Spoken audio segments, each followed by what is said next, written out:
आपकी पहली मुलाकात या कोई ऐसा किस्सा बताइए कि महाराज जी से आपका जुड़ाव हुआ हमारा।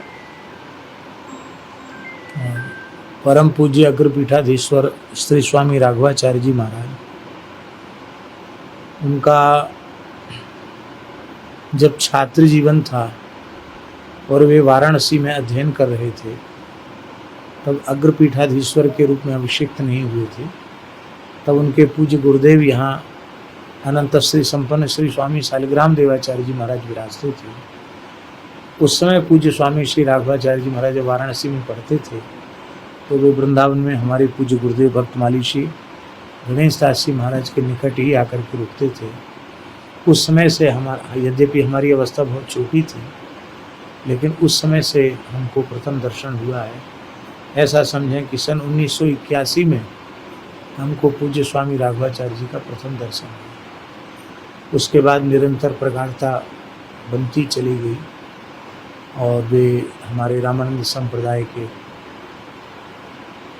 एक महान आचार्य थे। यह रेवासा धाम श्री सीताराम जी की मधुर उपासना का प्रधान आचार्य पीठ है।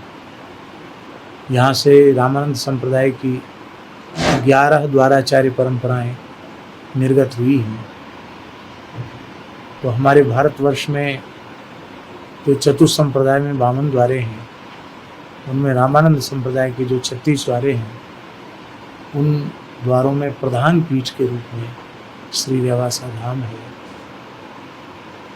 और पूज्य श्री महाराज जी तो महाराज जी ही थे। उनके जैसी उदारता, उनके जैसा विशाल हृदय, विराट व्यक्तित्व, प्रत्येक व्यक्ति के प्रति समभाव, संत के जो लक्षण होते हैं, वे समान रूप में सब में अपने आराध्य का दर्शन करते हुए सबकी सेवा करते हैं।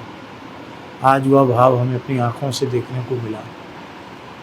इस रेवासा गांव के मुस्लिम परिवार के लोगों के नेत्रों में भी आंसू थे और वे भी बड़ी श्रद्धा से पुष्प अर्पित कर रहे थे। आज संपूर्ण षड्भेष हमारे यहाँ संतों में सन्यासी, उदासी, चतुसंप्रदाय सभी मिला करके सारे षड्भेष के महापुरुष यहाँ उपस्थित थे। उससे लगता है कि पूज्य महाराज जी के प्रति कैसी अगाध श्रद्धा थी। नेपाल से भी जगतगुरु रामानंदाचार्य श्री स्वामी कृष्णाचार्य जी महाराज नेपाल से आए, श्री रामानंदास जी महाराज आए, अयोध्या से आए, हरिद्वार से आए, चित्रकूट से आए, गुजरात से आए, महाराष्ट्र से आए, पूरे देश से बड़े बड़े संत महापुरुष आए। दूसरा सवाल ये था महाराज जी कि आपको पता था कि आप रेवासा पीठ के पीठाधीश्वर बनाए जाएंगे? महाराज जी से पहले कोई चर्चा हुई थी आपकी?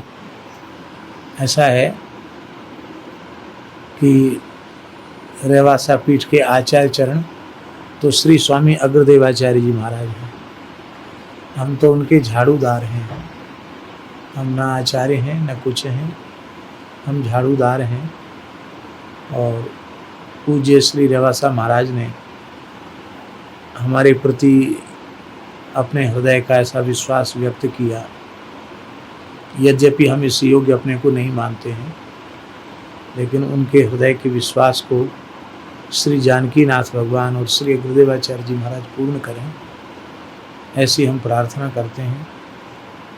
एक महाराज जी, मेरा ये भी एक सवाल था कि अपने राघवाचार्य जी महाराज के कुछ अधूरे सपने थे, उनके कुछ कार्य थे जो अधूरे रह गए, उनको आगे ले जाने के लिए आप क्या प्रयास करेंगे? महापुरुषों के, सत्पुरुषों के हृदय में जो संकल्प होते हैं, वे भगवदीय होते हैं, क्योंकि वह व्यक्तिगत स्वार्थ के संकल्प नहीं होते हैं। सर्वजन हिताय, सर्वजन सुखाय, राष्ट्र के और सनातन धर्म के हित में ही वे कार्य करते हैं। तो ऐसे संकल्प भगवत संकल्प होते हैं और भगवान सत्य संकल्प हैं। भगवान का कोई भी संकल्प अधूरा नहीं रहता। तो यह जो शास्त्र का प्रमाण है, इसी के अनुरूप हम विश्वास व्यक्त करते हैं कि उनके मन के जो भी संकल्प थे,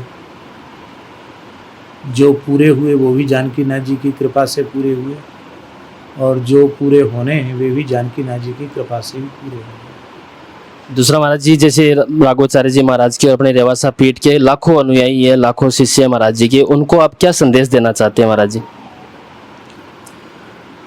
उनको यही संदेश देना चाहते हैं कि इस प्रधान रेवासा पीठ से हृदय से समर्पित भाव से जुड़ें। वैष्णव धर्म की, सनातन धर्म की, भारत राष्ट्र की समर्पित भाव से सेवा करके स्वयं के लिए, राष्ट्र के लिए, वैदिक सनातन धर्म के लिए और अग्रपीठ